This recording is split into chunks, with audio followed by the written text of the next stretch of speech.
Bonjour à tous et bienvenue sur Mosaïque Cristal. Avant le sport, place à l'actu, voici les titres du JT.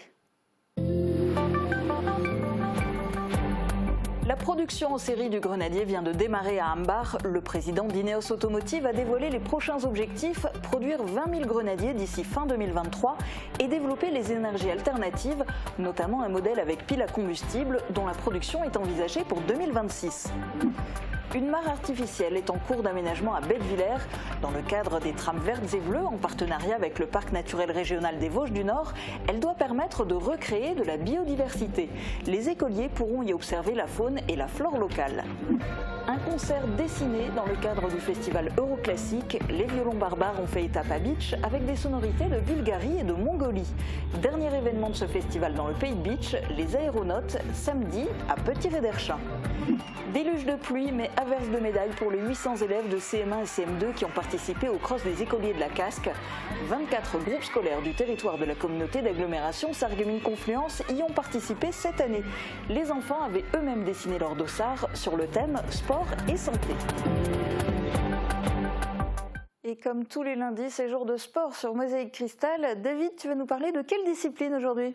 Il y aura pas mal de foot dans l'actualité sportive. Julia, le championnat a repris ce week-end. On parlera aussi de course à pied, de tennis et de speedball. Ça sera tout à l'heure. Dans plus de sport, place d'abord à l'actu. Il y a du neuf du côté du Grenadier. Les 1300 employés du site d'Ineos Automotive à Ambach sont en pleine activité. Les Grenadiers sont en train de sortir de l'usine pour satisfaire les premières commandes. Le président Philippe Steyer s'est rendu à Metz pour parler de l'avancée des opérations.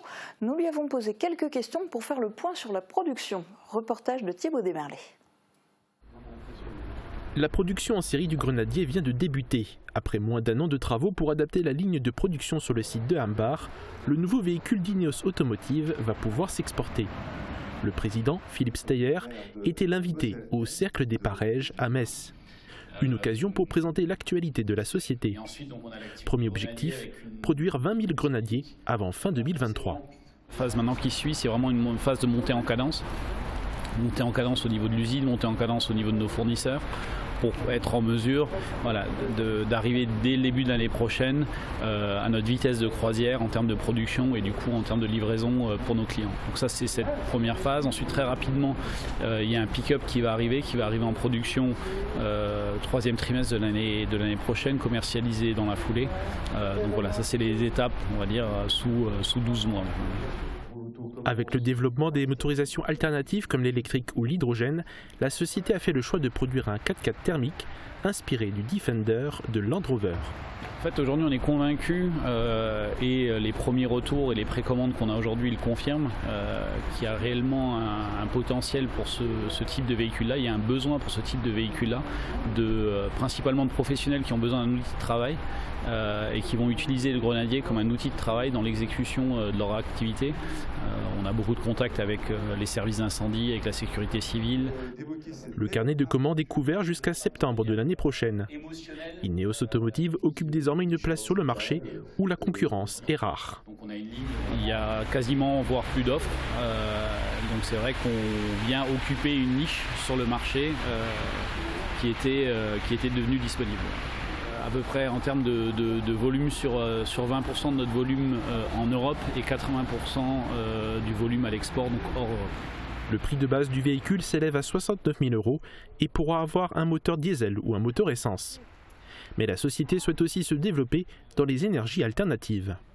En parallèle de ça, on est en train de travailler sur le développement d'un véhicule avec une pile à combustible, donc moteur à hydrogène, dont le premier prototype sera disponible début d'année prochaine. Ça, c'est une technologie qui sera intégrée directement sur la ligne de production actuelle. La production d'un tel véhicule est envisagée pour 2026. La nature, c'est un sujet au cœur des préoccupations qui pousse certaines communes à agir. Avec le soutien du Parc naturel régional des Vosges du Nord, Bettwiller est sur le point de terminer un projet débuté en 2020. Creuser une mare artificielle en est la dernière étape, mais aussi la première pour développer la biodiversité. Alors il n'y a d'ailleurs pas que Bettwiller qui a choisi d'implanter des mares, elles sont 6 autres communes à l'avoir fait. Emilia Zell a rencontré Cindy Meyer, adjointe au maire de Bettwiller. Dans quel cadre la mare est-elle creusée ? C'est un projet dans le cadre des trams vertes et bleues en partenariat avec le parc des Vosges du Nord. Donc c'est pour recréer de la biodiversité localement parce qu'avec les tempêtes, l'urbanisation, l'agriculture, tous ces milieux ont été un peu souffert. Donc le projet est à l'arrière de l'école parce que c'est en partenariat avec les écoles primaires et dans le but que les écoliers puissent s'y rendre et étudier la faune et la flore locale. Il y a d'ailleurs eu sur 3 ans, donc de 2020 jusqu'à 2022, donc des animations par le parc des Vosges du Nord à l'école chez les élèves d'école primaire qui présentaient la faune, la flore locale.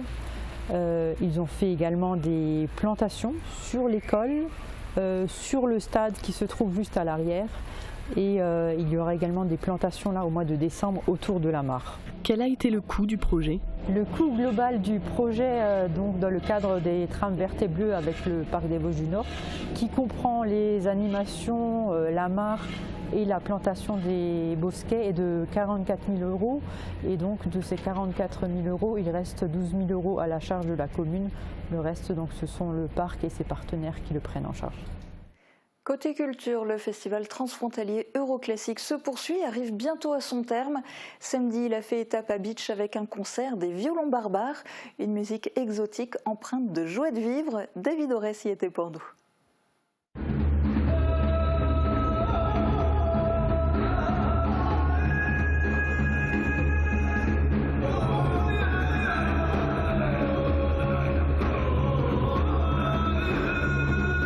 Voici Violons Barbares. Le trio a donné un concert samedi soir à l'espace René Cassin de Bitche. Un répertoire qui fait la part belle à l'imaginaire féerique de l'enfance, mêlant à la fois fascination et peur.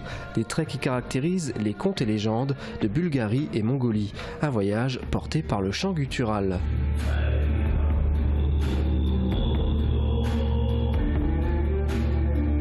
Un son mêlé à l'image grâce à une approche originale, le concert dessiné.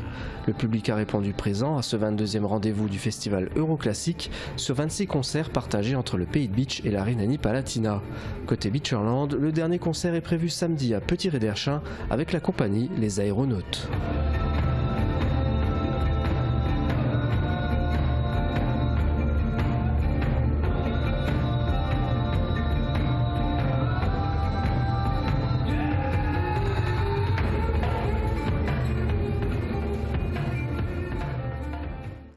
Ils ont affronté des trompes d'eau. Vendredi, les enfants de CM1 et CM2 qui participaient au Grand Cross des écoliers de la Casque ont dû faire face à la pluie. Les élèves de plusieurs établissements scolaires des environs de Sarreguemines sont venus participer à cet événement organisé par l'ASSA. Ils ont fini la course trempés jusqu'aux os, mais y ont tout de même pris beaucoup de plaisir. Reportage d'Emilia Zell. Difficile d'annuler un cross pour cause de pluie torrentielle quand plus d'une dizaine de bus scolaires sont déjà en route. Vendredi matin avait lieu le grand cross des écoliers à Sarreguemines. 800 élèves de CM1 et CM2 de 24 groupes scolaires de la communauté d'agglomération de Sarreguemines-Confluence ont mouillé leurs chemises. Effectivement, en regardant la météo, je m'en doutais un peu qu'il n'allait pas faire très beau ce matin. On a eu vraiment des conditions plus que difficiles ce matin. Tous les enfants ont très bruyamment supporté leurs camarades et la pluie ne les a pas empêchés de tout donner durant la course. C'est bien parce que ça mouille, on n'a pas besoin de prendre une douche le soir. Oui, ça m'a plu, mais j'avais mal au ventre et envie de vomir. Du coup, je me suis arrêtée, le maître il m'a dit de partir. Dès que tu arrives, t'es tout mouillé, mais sinon c'est bien, mais tu peux tomber et te faire mal. C'est bien, mais c'est juste que c'est un peu épuisant quand même. Les 5 premiers de chaque course ont été récompensés avec des t-shirts dédicacés par Yann Schrub et pour les 3 premiers, des médailles. Chaque année, les enfants embellissent leur dossard avec un dessin sur un thème donné. Cette année, le thème était le sport et la santé. Il y aura aussi un classement par classe, ce qui pourra leur donner 2 chances de plus de gagner un prix. Les compétitions sportives, David va en parler largement dans un instant. Plus de sport, c'est juste après les prévisions de Météo France pour demain. Couverture, crépissage, peinture et isolation. Avec Modern Habitat, votre maison sera belle et confortable par tous les temps. Retrouvez votre programme avec le Crédit Mutuel, partenaire des grands événements de votre région. Une banque qui appartient à ses clients, ça change tout. Bonjour à tous. Les nuages, nombreux, et le soleil alterne dans le ciel en matinée, mais le temps s'annonce sec. L'après-midi, les éclaircies prédominent et de belles périodes ensoleillées sont espérées en dépit de quelques passages nuageux. Le thermomètre indique 11 degrés le matin, 18 degrés l'après-midi. Demain, souhaitez une bonne fête au Doria. Le soleil se lève à 8h11 et se couche à 18h26. Bonne journée sur Mosaïque Cristal. C'était votre programme avec le Crédit Mutuel, partenaire des grands événements de votre région. Une banque qui appartient à ses clients, ça change tout. Mercredi? Non. C'est quand mercredi? C'est quand mercredi? Papa, on est mercredi! On est quel jour aujourd'hui? C'est mercredi. Avec les mercredis, la journée des enfants est aussi celle des parents. On arrive juste à Ambar de chez vous. Rendez-vous dans votre nouveau Burger King, 95 rue principale à Ambar. Burger King!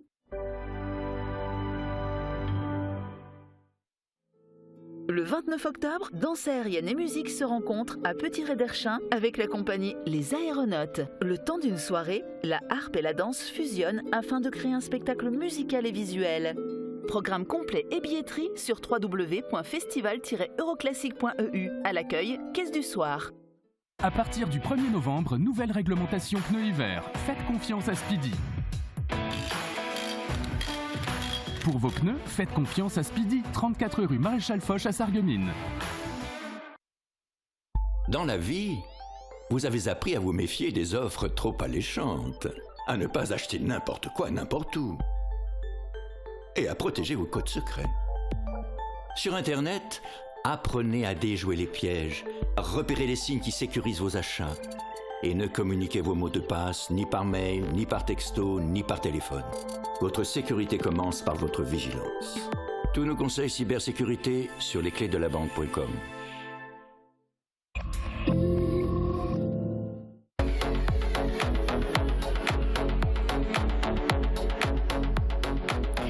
Le cadre, c'est votre émission culturelle à ne pas manquer sur Mosaïque Cristal. Retrouvez-moi chaque mardi pour découvrir de nouveaux talents. Cette semaine, j'accueille Charelle sur le plateau. Seul, s'endormir seul, en gardant une place auprès de soi. Seul, respirer seul, sentir les battements de son cœur. Retrouvez-nous mardi prochain sur Mosaïque Cristal. Il est de retour sur le terrain. David Orès reprend les commandes de Plus de Sport.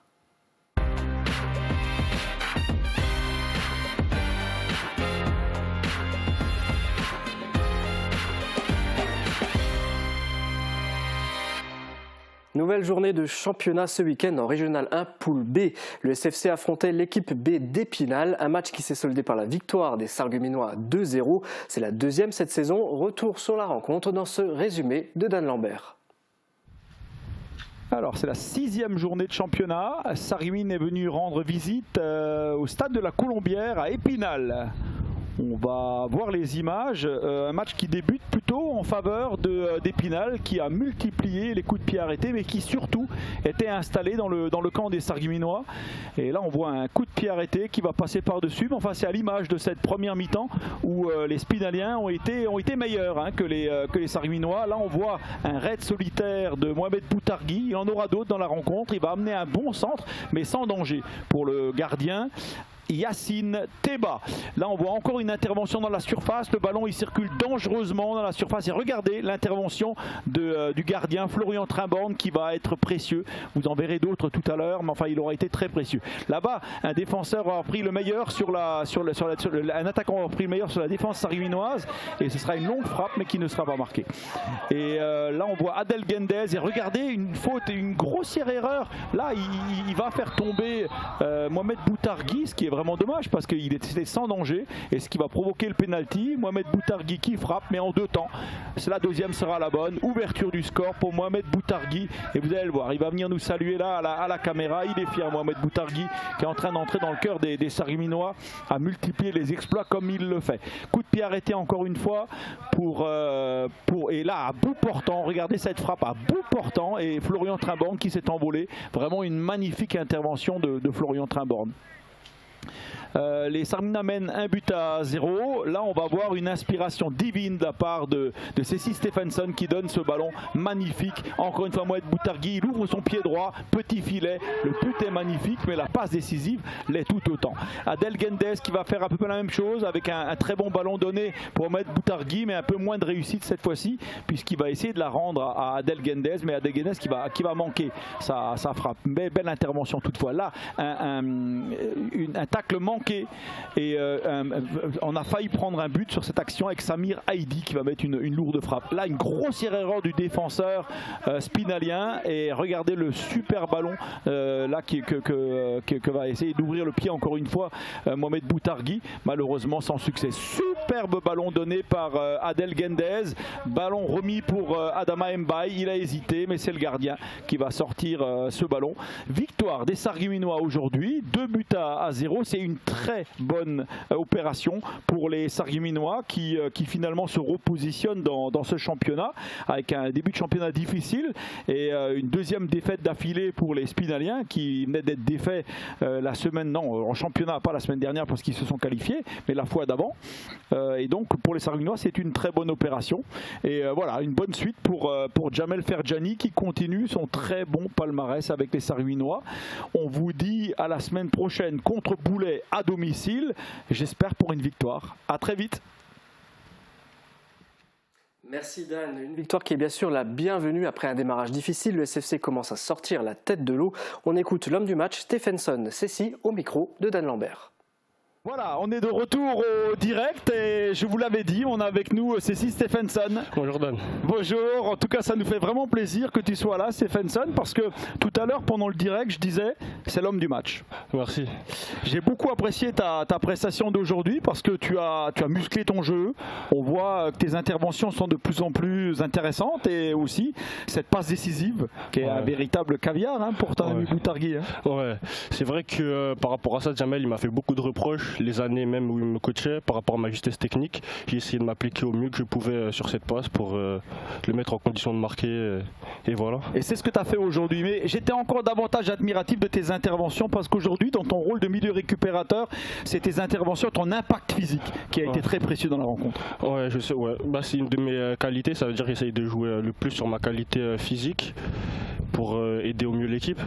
Et puis je disais tout à l'heure pour les Sarguminois qui ne te connaissent pas, finalement tu es arrivé dans les bagages de Jamel Ferjani. Oui, exactement. Jamel m'a fait quelques confidences et moi j'ai beaucoup apprécié que finalement c'est pas un projet que tu es venu chercher, tu as suivi l'homme. Oui, exactement. En fait, ça s'est très mal passé. J'étais au Vauban il y a 2 ans. Je suis parti à Bordeaux, ça s'est mal passé. Et à l'issue, j'ai appelé Jamel, j'ai dit que je rentrais sur Strasbourg, mais quoi qu'il arrive, je le suis dans le club où il veut aller. Et il m'a dit qu'il venait à Sarreguemines, du coup j'ai dit moi je te suis. Ça c'est beau parce que finalement c'est la preuve que l'humain, c'est quelquefois la clé en fait d'une décision. Et là la décision, tu es allé vers un homme, cet homme ressource qu'on qualifie. Et Jamel, tu lui as fait confiance. Et pour le plus grand bonheur de Sarreguemines, parce que quelque part on n'a pas eu besoin de recruter Cécile Stephenson, c'est lui qui t'a emmené dans les bagages. Bien sûr. Bien sûr, après j'ai été très bien accueilli par tout le monde, par toi, par Rudy, par Manuel, par vraiment tout le monde, même l'ensemble du collectif. Et je me suis senti directement chez moi, même au sein de la ville, les terrains, les entraînements, je me sens vraiment bien au sein de Sarreguemines FC. Voilà, c'est une très belle réussite. En tout cas, ça nous a fait très plaisir que tu nous sois venu nous rendre visite, surtout pour en étant aujourd'hui l'homme du match. Et puis, on espère te revoir très vite sur les terrains et faire gagner le Sarreguemines Football Club parce qu'on a eu des débuts difficiles, mais Jamel est en train de réussir son coup. Bien sûr, toujours. Et oui, on sent que cette victoire donne le sourire aux joueurs, tout comme à Dan d'ailleurs, pourvu que ça dure. On regarde les résultats du groupe. Amnéville l'a remporté face à Gandrange 4-2. Match nul 1-1 entre Forbach et Vendeuvre. Sarrebourg s'est incliné face à l'APM Metz 4-2. Et Reiperswiller s'est imposé 2-0 contre Villerue. Voici le classement. En tête toujours le bassin piénois avec 12 points, suivi de très près par Thionville qui totalise 11 points. Grâce à sa victoire, Reiperswiller est 3e avec 10 points. Belmonte nouveauté aussi pour le SFC qui passe de la 13e à la 8e place avec 8 points. Sarrebourg et Forbach sont 12e et 13e avec 6 points. À ce stade de la compétition, chaque match est important et a un impact sur le classement. Et le prochain match, c'est ce week-end, c'est samedi, c'est ça? Oui, pour la 7e journée, le SFC reçoit Boulay à domicile. C'est samedi à 18h, une équipe qui les précède au classement. Et un match que le SFC a donc tout particulièrement intérêt à remporter. Tout à fait, Julia. Autre performance à présent, celle de la section sportive de foot du collège Jean Jaurès. Un tournoi Benjamin a eu lieu ce mois-ci, regroupant les classes de 6e et 5e de 5 collèges différents, issus de Sarreguemines, Sarrebourg, Delmes et Morhange. Au programme 2 journées, 2 rencontres. L'équipe de Sarreguemines a fini première de son groupe et s'est qualifiée pour les demi-finales qui se joueront en mars 2023. Bravo à eux. À noter que de nombreux licenciés de la SFC Academy font partie de l'équipe. Et c'est tout côté foot aujourd'hui? Presque, Julia, on fait encore un petit tour du côté du Beachland si tu veux bien. Ce week-end se jouait la 5e journée de Régional 2. Dans la poule F, l'AES s'est imposé à domicile face à Drusenheim 1-0. On regarde les résultats du groupe. Grande victoire pour Ober-Lauterbach face à Drulingen 6-1. Match nul entre la B de Saint-Réunion et Nouswiller 2-2. Et victoire pour la réserve de Haguenau contre Schirheim 2-1. Voici l'état du classement. L'AES est toujours en milieu de tableau, 7e avec 7 points. Le leader du groupe n'a pas changé. C'est encore Avenir qui est en tête avec 12 points. L'équipe 2 de Saint-Réunion est 4e avec 9 points, suivie par la réserve de Haguenau qui est 5e avec 7 points. Prochaine rencontre pour l'AES dimanche à l'extérieur contre Scheibenhardt. Et alors ce week-end, en dehors de tous les matchs qui se sont disputés, il y a aussi eu l'Assemblée générale du district mosellan de football. Oui Julia, après le sportif, place à l'administratif. L'Assemblée générale a été accueillie par l'AS Neunkirch cette année. L'ensemble des clubs mosellans y étaient représentés. L'occasion de dresser le bilan de l'année écoulée. Le président du district, Christophe Solner, était bien sûr présent. On en a profité pour lui poser quelques questions, notamment sur l'évolution des mentalités au bord du terrain et la situation actuelle des arbitres dans le département. On l'écoute. Non, il n'y a pas d'évolution défavorable dans le comportement des joueurs avec les officiels sur les terrains. Et d'ailleurs, ça se passe même plutôt bien en ce début de saison. Ce que l'on peut noter, il faut le reconnaître, c'est une évolution plus compliquée autour des terrains, dans l'environnement des rencontres où les gens sont manifestement encore très, très crispés et très irritables et qu'un rien suffit à ce qu'on assiste à des disputes entre spectateurs ou avec les dirigeants des clubs. Merci Marie-Morgane d'avoir recueilli ces propos. Nous lui avons aussi demandé quelles sont les nouveautés pour le foot mosellan cette saison. Alors dans les prochains temps, c'est déjà parti pour nous, la saison a démarré, donc les nouveautés elles sont déjà là en ce moment et elles concernent en particulier nos compétitions de jeunes, puisque, et féminines d'ailleurs, et futsal. Nous faisions partie de ce qu'on appelait l'interdistrict, donc l'ex-Lorraine. Les 4 départements étaient regroupés dans ces compétitions et la Moselle a décidé d'en sortir et donc vit sa vie, je dirais, toute seule au niveau des compétitions jeunes, féminines et futsal. Donc effectivement pour nos clubs c'est une grande nouveauté. Ça fait beaucoup moins de déplacements, c'est plus facile en gestion puisqu'ils ont leur interlocuteur au district mosellan de football. Et du coup, on a démarré cette saison, on fera un bilan à la mi-saison. Voilà, à noter qu'il y a 300 clubs de foot en Moselle, soit 44 000 licenciés. Et on quitte le foot pour s'intéresser à la course à pied et une grande nouvelle de notre champion, Yann Schrub. Oui, Julia, c'est officiel. Il l'a publié sur sa page Facebook. Je le cite. À partir de novembre, je placerai la course à pied au premier plan. Grâce à ma faculté de médecine et mes partenaires, je pourrai terminer ma dernière année d'internat après les JO de Paris en 2024. Voilà, il fallait faire un choix. Il l'a fait.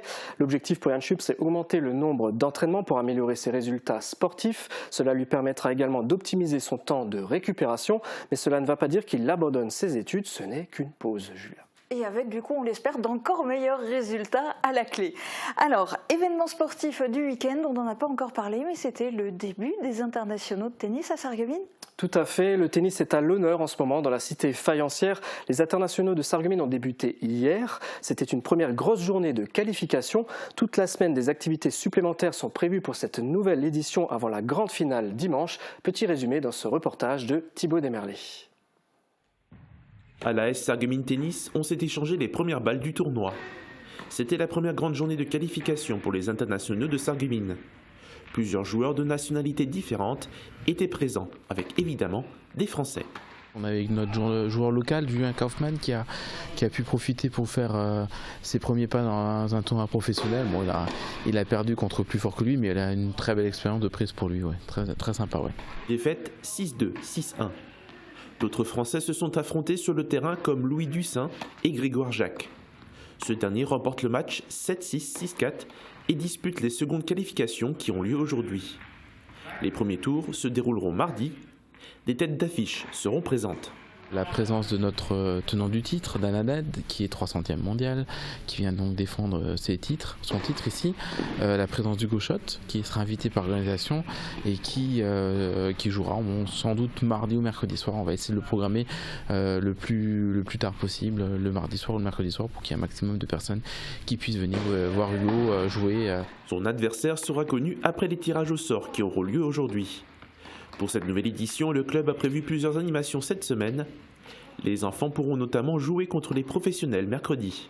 Les finales sont prévues en fin de semaine et 25 000 € seront dispatchés pour les vainqueurs. Oui, voilà, les choses sérieuses commencent demain, Julia. Et les finales auront lieu dimanche. On y reviendra, évidemment. Autre événement qui se profile là, le week-end prochain, grosse compétition. Oui, le speedball, on en parlait il y a un mois. Ce week-end se tiendra le 33e championnat du monde de speedball et il aura lieu au centre sportif de Puttelange-au-Lac, c'est pas rien. Une rencontre internationale en présence de joueurs du Koweït, d'Égypte, d'Allemagne, de Pologne et bien sûr de l'équipe de France. La venue des équipes marocaines et tunisiennes est en attente de confirmation. Au programme, une semaine de préparation et d'entraînement avant le début des compétitions qui démarrent samedi. L'événement est ouvert au public samedi et dimanche de 9h à midi et de 14h à 18h. L'entrée est gratuite. Et quel sera le programme? Parce que tu as donné les horaires, mais on voudrait en savoir plus. Oui, alors pour celles et ceux qui ne connaissent pas le speedball, c'est un sport de raquette où on tape une balle reliée à un mât par un fil. Selon le mode de jeu, le but change. En super solo, on marque des points en tapant la balle le plus de fois possible, en variant les mouvements. Il y a des matchs simples, 1 contre 1, où on essaie de faire en sorte que l'adversaire ne touche pas la balle. Même principe pour les matchs doubles en 2 contre 2. Et il y a le relais qui se joue en équipe mixte de 4 joueurs, où chaque joueur réalise un geste différent, l'un après l'autre et sans pause. Le championnat du monde, pour répondre à ta question Julia, démarrera avec le super solo. Il y aura ensuite les matchs simples, puis double, junior et senior. Il y aura déjà des podiums samedi après-midi et dimanche on retrouvera en plus l'épreuve de relais. Et est-ce qu'on a des joueurs locaux qui participent à ces championnats du monde? Oui, l'équipe de France compte 11 joueurs, filles et garçons confondus. Parmi eux, il y a une fille de l'équipe de Puttelange, Lisa Jacques. Elle a 24 ans et pratique le speedball depuis 12 ans. Son palmarès en championnat de France, c'est 6 médailles d'or, 3 médailles d'argent et 1 de bronze. Elle était aussi vice-championne du monde 2016 en junior, avec 1 médaille d'argent en super solo et une autre en simple dame. Cette année-là, elle était aussi première en double dame et 2e en relais. Très joli palmarès et aujourd'hui elle est dans l'équipe de France. Comment est-ce qu'elle s'est retrouvée dans l'équipe de France? Cette année, elle a terminé 2e du championnat de France. Elle a aussi participé à des stages en juillet et septembre pour faire partie de l'équipe. D'ailleurs, j'ai pu m'entretenir avec elle en visio. Je lui ai demandé dans quelle discipline elle est le plus à l'aise. On écoute sa réponse. J'aime beaucoup le super solo parce que du coup c'est un peu un challenge avec soi-même. C'est le moment où on se donne à fond et c'est physique et mental en même temps.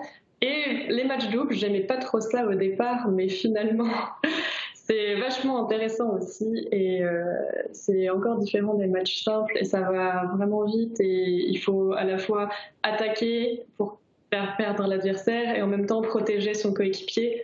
Donc ça c'est différent. Je pense que là le super solo, je me débrouille mieux qu'en match pour le moment.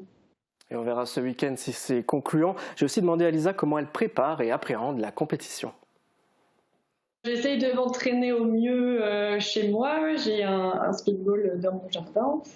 Et après, je vais aller régulièrement aux entraînements à Puttelange. Après, il y a aussi la condition physique générale. Je vais courir, je fais un peu des exercices de musculation. Voilà, donc j'essaie de faire au mieux pour bien représenter la France. Je suis aussi très contente de retrouver toutes les nationalités, de pouvoir échanger avec eux, d'apprendre aussi de leurs techniques. Et je pense que ce côté échange international, c'est aussi très intéressant.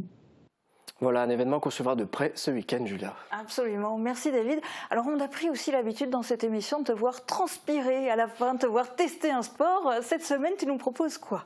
Et bien justement, vu qu'on en parle, je ne pouvais pas annoncer ce championnat du monde du speedball sans m'y intéresser davantage. J'ai donc contacté l'AS Speedball Putelange-au-Lac pour participer à une de leurs séances d'entraînement. Un sport qu'on n'a pas l'habitude de voir et encore moins de pratiquer. Je garde quand même une très bonne expérience. Je vous laisse regarder ça et je vous dis à la semaine prochaine. C'est pas bon. Il y a point. Il a marqué un point.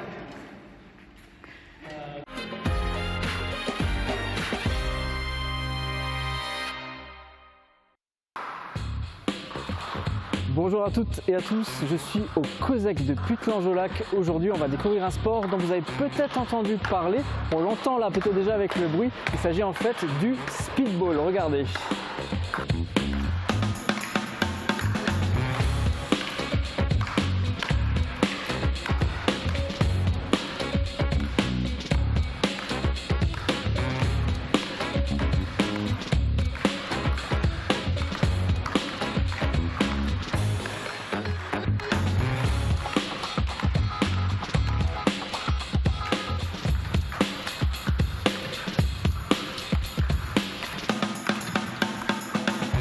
Je suis avec Émile. Émile, tu es président et entraîneur du club de Putelange de speedball, l'AS Speedball Putelange, c'est ça? ASSB, Association sportive de speedball Putelange.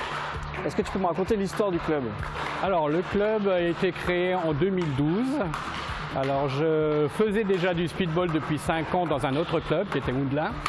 Et donc, comme je faisais que de voyager sur Houndelin, j'ai décidé d'ouvrir mon club sur Putelange. Donc à un moment, je faisais les entraînements à Houndelin et à Putelange, et comme je voyais qu'à Houndelin, ça n'évoluait pas, j'ai arrêté Houndelin, j'ai fait que Putelange. Vous êtes combien aujourd'hui?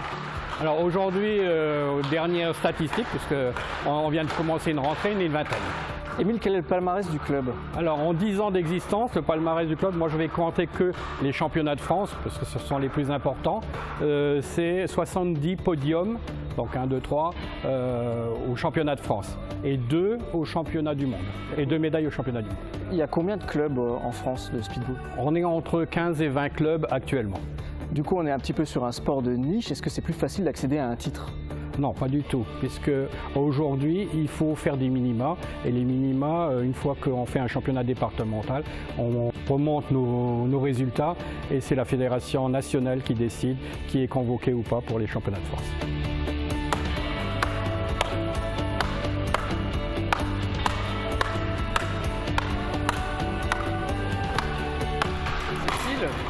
Oui. Émile m'a dit que tu fais partie des champions du club. Qu'est-ce que tu as rapporté comme titre? Alors du coup, je suis championne de France en double femme. J'ai remporté le titre cette année. Est-ce que tu peux m'initier au speedball? Oui, bien sûr.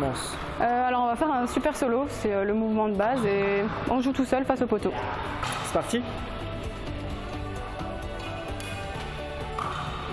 Alors du coup, je te la donne et tu peux commencer à taper dedans. Donc c'est quoi le principe? Je mets un grand coup dedans? Ouais, c'est ça. Et on rattrape de l'autre côté.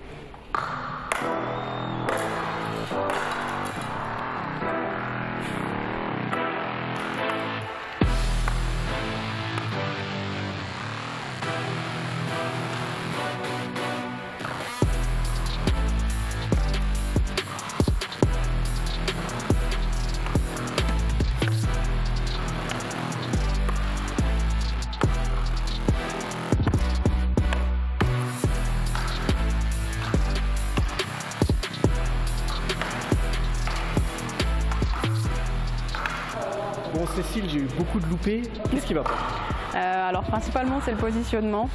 Les pieds sont pas censés bouger en fait pendant les mouvements. Et aussi l'angle du bras. Il ne faut pas aller plus loin que son épaule. C'est du temps perdu. Voilà.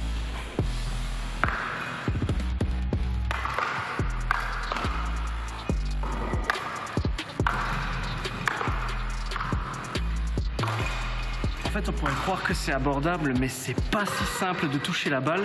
Et c'est aussi très difficile de mettre de la vitesse. Mais quand on touche la balle, c'est très satisfaisant.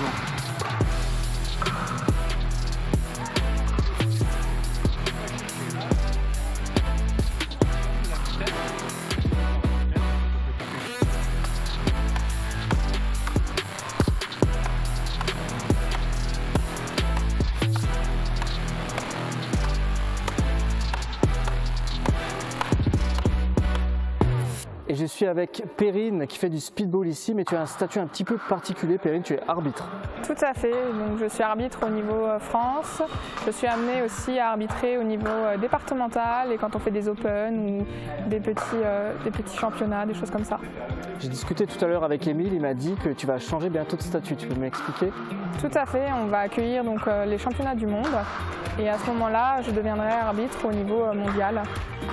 Qu'est-ce que ça implique pour toi? Ça implique que du coup je pourrais arbitrer au niveau mondial, chose que je ne peux pas faire pour l'instant.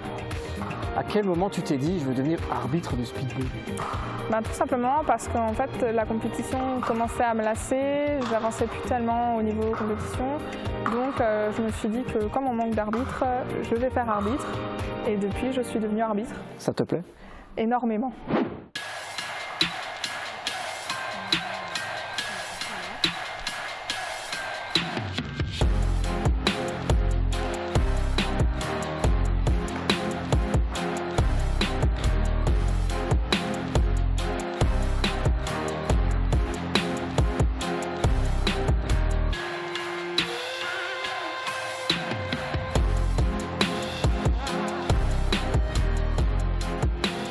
Cécile, une fois qu'on a tapé un petit peu la balle, c'est quoi la suite? Alors ensuite on passe au match. Donc là les matchs simples c'est 1 contre 1 ou il y a les matchs doubles 2 contre 2. On commence tous les deux? Oui, c'est parti.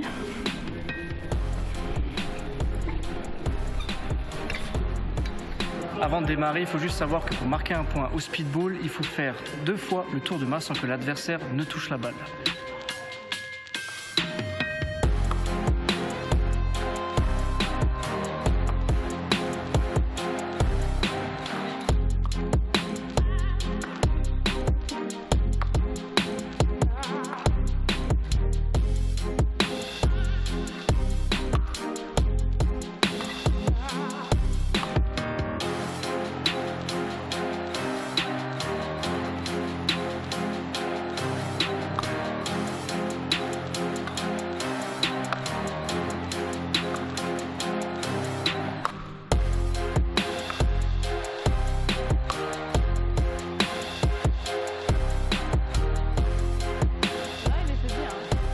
Perrine, c'est en tant qu'arbitre que je viens te voir. Ça donne quoi alors le score? Le score est de 10-9 pour Cécile et 9 pour toi. Vu le déroulement du match, j'ai quand même du mal à te croire. Eh ben si, c'est vrai. Non, c'est pas vrai. C'est quoi le vrai score? Le vrai score, c'était 3-5. D'accord. J'ai perdu. Oui. Bon, je l'accepte. Belle défaite contre Cécile. Merci. Et voilà une belle expérience de speedball ce soir à Putelange. Merci encore au club de m'avoir reçu. Un sport où il faut allier cardio, vitesse et réactivité. Merci aussi à vous de nous avoir suivis et je vous dis à la semaine prochaine.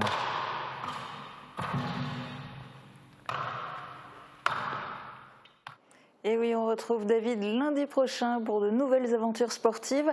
Moi, je vous donne rendez-vous dès demain midi sur Mosaïque Cristal. Très bonne journée à tous.